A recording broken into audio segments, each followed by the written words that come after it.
We are back with Benjamin talking about personal injury law. We're taking your questions and you can send them into that number there at the bottom of your screen.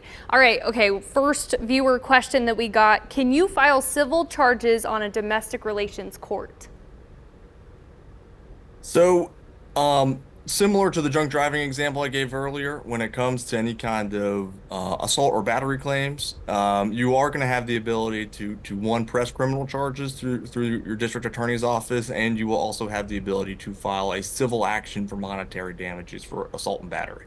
And then that could either be in small claims court for amounts under $10,000, district court for amounts less than $25,000, or superior court for amounts greater than $25,000.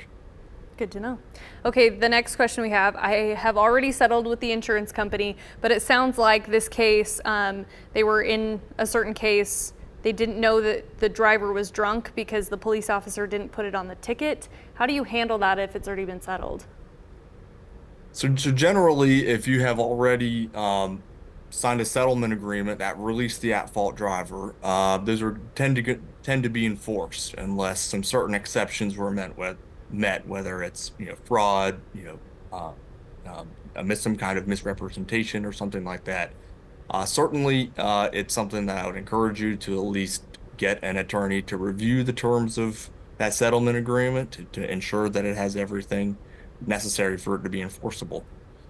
But generally, they are going to be enforced, even if evidence is acquired later. That's good to know too.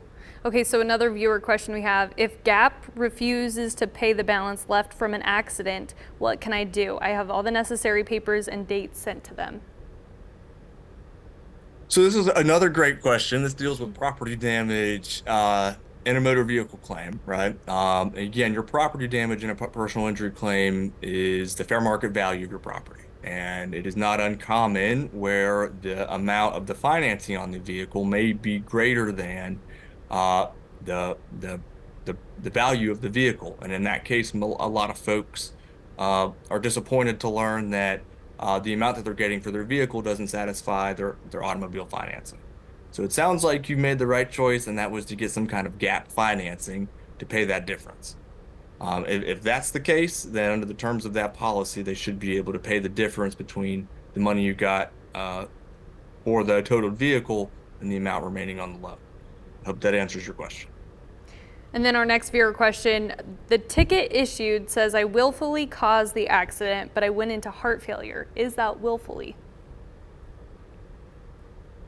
So again, so the officers issued you a citation for causing an accident. That would probably be something that I'd recommend that you talk to your own personal insurance company about.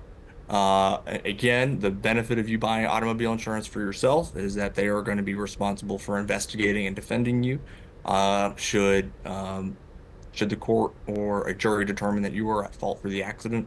So that's something I'd probably encourage you to reach out to your own insurance company about. Okay, so then our next viewer question, for personal injury settlement, when an adjuster low figures you, a settlement figure, you choose to not hire an attorney and your accident includes injury but no broken bones, your doctor bills fall between $3,000 and $5,000. Are there factors in place that justify a fair settlement offer or fair settlement request? So, the things that, you're going to look at in evaluating whether a settlement offer is fair is going to be based on your damages.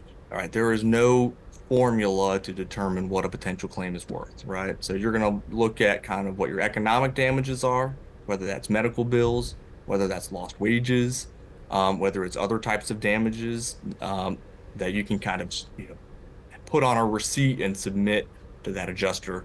But then there's the other part that's hard for us to kind of put a number on, and that's that pain and suffering we talked about earlier.